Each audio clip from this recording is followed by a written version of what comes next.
Okay, as it happens, because things work out the way they're supposed to, today, I came up from Richmond, and before I came up, we had my great-grandson's 8th birthday.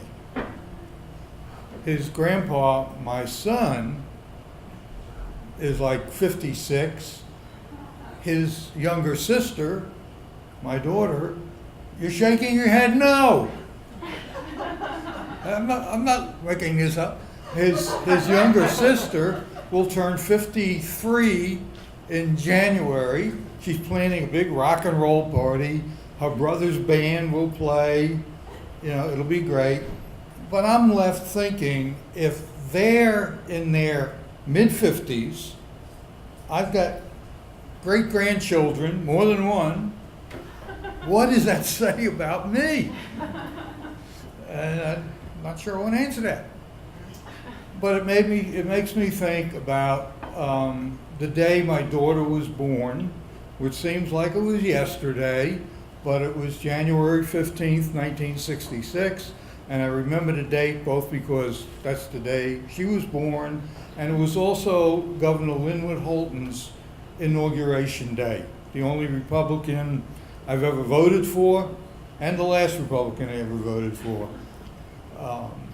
That day, my wife was home, and I don't know. I really don't know. I've had 2 children. I have no idea what happens, but she knew she was ready to deliver. It was a little early, but she knew it was time. She tried to find me, and of course, I was nowhere around. So she drove herself through the snow, skidding and whatever, runs in downtown Richmond on Broad Street, gets all tangled up in the governor's inaugural parade, and by the time she gets to MCV Hospital, she is ready to deliver. Her water has broken, whatever that means. I don't think it means she dropped her bottle of water, but her water had broken, and she actually delivered in one of the hallways. And the last thing I think she heard before they knocked her out, why they knocked her out after she had the baby, I don't know, was that she'd had a little girl.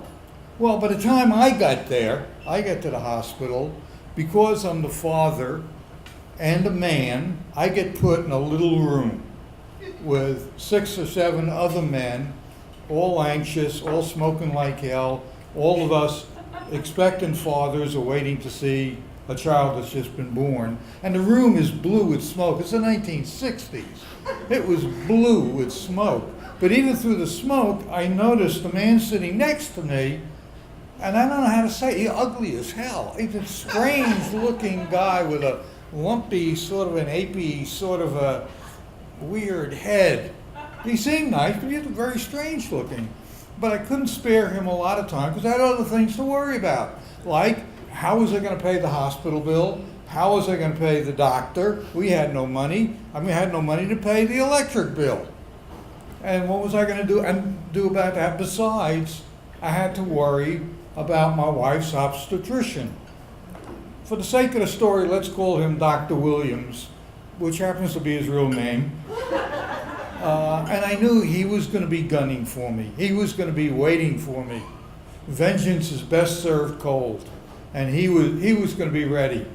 And I have to tell you this. 2 years earlier, in the same place, my son was born, our firstborn child.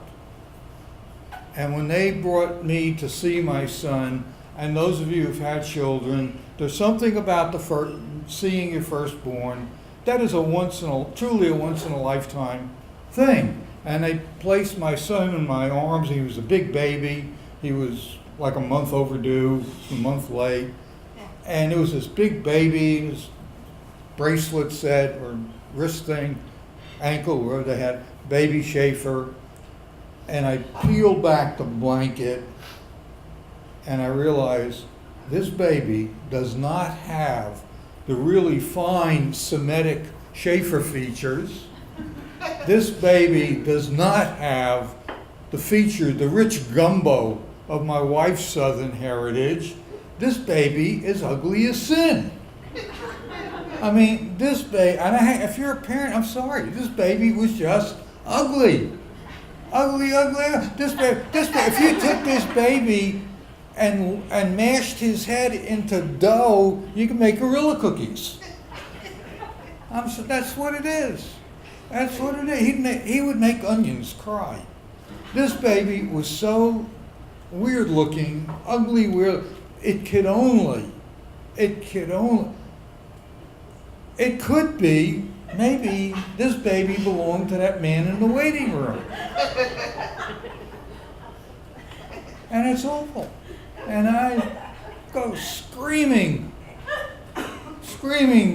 to the doctor, to the nurses, where's the doctor? Where they have given me the wrong baby. This baby's too ugly to be mine. It can't be mine. So, in my best authoritative outdoor voice, I demand to see Dr. Williams. And he comes out to the waiting room, and I just bellow at him, You've stolen my baby. Baby's too ugly to be mine. And I charge at him. And we find out that it takes a whole hospital unit to calm down an angry father. The doctors, the nurses, the security guards. And when things finally calmed down, we went back and they showed me my baby, and they showed me another baby, a handsome child. And they tell me that both children had been born about simultaneously, one in the hallway, one in the delivery room, and they had all the records right. The mothers knew what they had, but they had switched the bands they put on the baby. Well, now, 2 years later, back at the same hospital, I can only hope that Dr. Williams has forgiven me. And I'm sitting there in the waiting room, and they come out and tell you, come back and see your child. And I go out, they give me a hospital gown, and they bring me my second child, beautiful little baby girl, just beautiful. And right now, she's taller than her daddy, but she could fit in the palm of my hand when she was born. And I look at her, and once again, I have to start screaming. What have you done to my child? I had not known that sometimes you have to take a baby out with forceps. They don't tell fathers anything. They just don't. And here is this baby girl, and her head has got mashed in, and you can see the marks of the forceps, and her head's all distorted, and it's red and swollen. And he has screwed up again. And once again, in my most authoritative outdoor voice, I demand to see Dr. Williams. And for the second time in 2 years, he meets me at the nurse's station. And once again, I charge at him. I'm cursing at him. You've ruined my child. You have ruined my child. And I pick him up. I literally pick up the man, and I'm shaking him like a terrier shakes a rat. And once again, it takes a whole hospital unit to pull me off. And even after they calm me down and they explain, babies' heads are soft. I bet you didn't know that. Babies' heads often come out red and swollen, and sometimes the forceps marks you, and it doesn't matter. They will lose all of that in a few days. And my children are both smart and big and handsome and great people. It's been fine. It's just their daddy who's still ignorant. But I did do this one thing. I found the man who'd had the ugly man with the ugly child. I had to make amends. And I went and found him. And I shook his hand. And I congratulated him. I congratulated him on having this handsome as his father's son, and we shook hands. And we actually kind of still know each other. So, thank you.